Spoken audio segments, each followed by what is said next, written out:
नमस्कार, मैं शारदा पांडे आसान ज़िंदगी के इस एपिसोड में आपका स्वागत करती हूँ। पिछली कड़ी में मैं आपको कन्या पूजन के बारे में बताई हूँ। इस कड़ी में मैं आपको हवन विधि बताऊंगी ही। उसके पहले हवन विधि के पहले मैं आपको अष्टमी पूजन बताती हूँ, क्योंकि अष्टमी के दिन भी हवन होता है और नवमी के दिन भी हवन होता है। आप हवन तभी करेंगी जब आपका दुर्गा सप्तशती अगर पढ़ रही हैं, अब वो पूरा हो गया है तब। नहीं पढ़ रही हैं और ऐसे साधारण पूजा कर रही हैं तो कोई बात नहीं। अगर दुर्गा सप्तशती आप पढ़ रही हैं तो 13वां अध्याय पूरा होने पर ही हवन किया जाता है।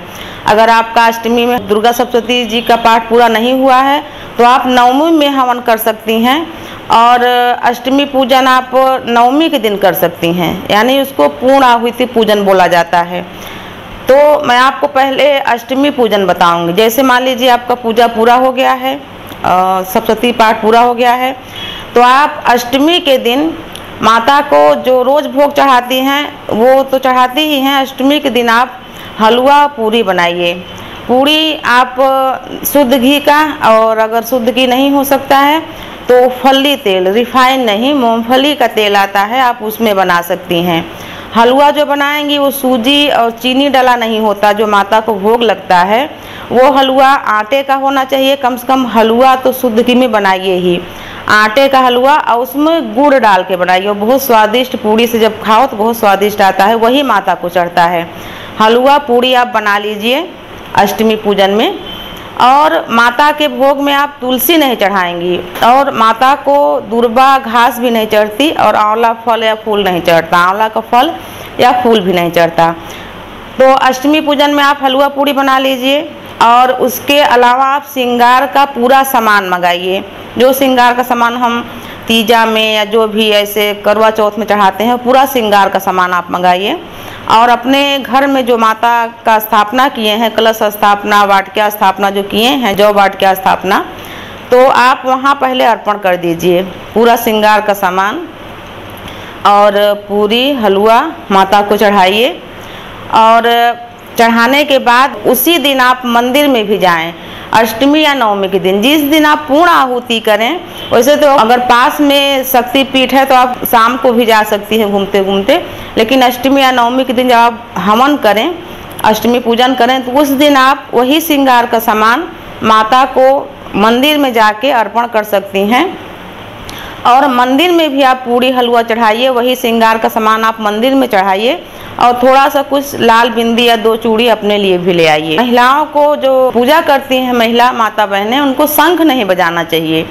महिलाओं को शंख नहीं बजाना चाहिए। तो आप जो घर के पुरुष हैं वो शंख बजाएं, माताएं शंख नहीं बजाती हैं।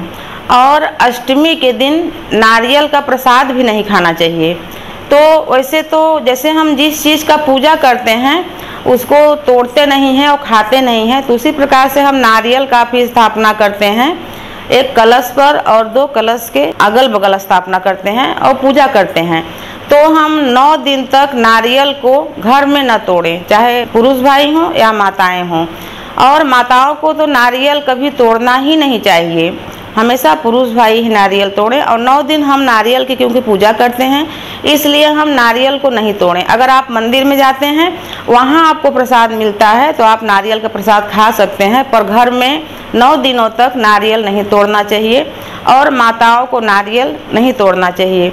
और अष्टमी के दिन विशेषकर नारियल का प्रसाद ग्रहण नहीं करना चाहिए। जब हम अष्टमी का पूजन करते हैं तो हम माता को पान, सुपारी, लौंग, इलायची भी चढ़ाते हैं मुख शुद्धि के लिए। अष्टमी के पूजन में और किसी भी पूजन में हम अगर माता को या देवी देवता को पान, सुपारी, लौंग, इलायची चढ़ाएं तो एक एक न चढ़ाएं। दुर्गा माता के किसी भी पूजन में तो 2 पान, 2 सुपारी, 2 लौंग, 2 इलायची। लौंग वैसे होने चाहिए फूल वाले लौंग, जो ऊपर फूल रहता है वो टूटा हुआ नहीं होना चाहिए। तो आप घर में भी चढ़ाइए। जैसे आप माँ दुर्गा का स्थापना करी है तो 2 पान, 2 सुपारी, 2 लौंग, 2 इलायची माता को चढ़ाइए। और जो विशेष देवी देवता हैं आप उन सब को चढ़ाइए। जैसे आप पूरी हलवा चढ़ाएंगी, भोग लगाएंगी, 9, 7, 11 ऐसे संख्या में पूरी हलवा चढ़ाएंगी, तो आप पान सुपारी भी चढ़ाइए। और मंदिर में भी पान सुपारी ले जाइए। जब आप अष्टमी पूजन के लिए मंदिर में जाएं तो तो वहाँ पर माता के लिए एक थाल सजा के ले जाएं। अगर पास में है तो, अगर दूर में है तो सारे सामान को आप झोला में रख सकती हैं और झोला में रखने के बाद वहाँ मंदिर में जाकर निकाल के चढ़ा सकते हैं, जिसमें आप लाल फूल की माला या लाल फूल, माला ना हो सके तो दीपक ले जाइए माता को चढ़ाने के लिए, और धूप बत्ती जो भी होता है सामान वहाँ पर ले जाइए। विधिवत अष्टमी का आप पूजन मंदिर में ज़रूर करिए, जहाँ शक्तिपीठ हो, आपके घर के दूर हो या पास, पर समय निकाल के जाइए। तो अष्टमी पूजन है। अष्टमी के दिन ही पूर्ण आहुति यानी कि हवन भी होता है। तो जैसे कि आप सुबह, मैं आपको ऐसा बता रही हूँ कि आपका जो समय है, आपका जो जीवन है आसान लगे, ऐसा ना लगे कि आपको ज़्यादा परेशानी हो रही है। तो आप जैसे सुबह से हलवा बनाएंगी, पूड़ी बनाएंगी और विशेष पूजन करेंगी और हवन भी करेंगी, पूर्ण आहुति देंगी। तो जैसे कि आप मंदिर अगर सुबह हो सके तो सुबह जाएं, नहीं तो शाम को जा सकती हैं, यानी सूर्य डूबने से पहले आप मंदिर में जाके इन सारे श्रृंगार के सामान को, वैसे तो सुबह ही जाते हैं, हलवा पूड़ी माता का विशेष पूजन कर सकती हैं।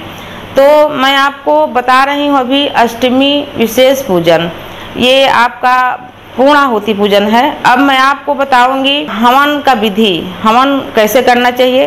वैसे अगर आपका पूरा पूजा हो गया तो आप अष्टमी के दिन ही हवन करिए, अगर आपका पूरा पूजा नहीं हुआ तो आप नवमी के दिन भी हवन कर सकती हैं। तो आप देखिए हवन का विधि। तब तक के लिए नमस्कार। और बाज़ार से जो हम हवन लेते हैं उसमें क्या क्या होता है, जब हम पूजन करते हैं और हमारी मनोकामनाएं पूरी नहीं होती हैं या लगता है कि हमारा पूजन सिद्ध नहीं हुआ, तो आप ये नहीं देखेंगे कि हम पूजन में किए क्या, क्या चढ़ाए, क्या दिए देवता को, उनको अर्पण भी हुआ कि नहीं हुआ। तो आप जब हवन करते हैं, हवन विधि एक ऐसी विधि है कि सीधे देवता को मिलता है।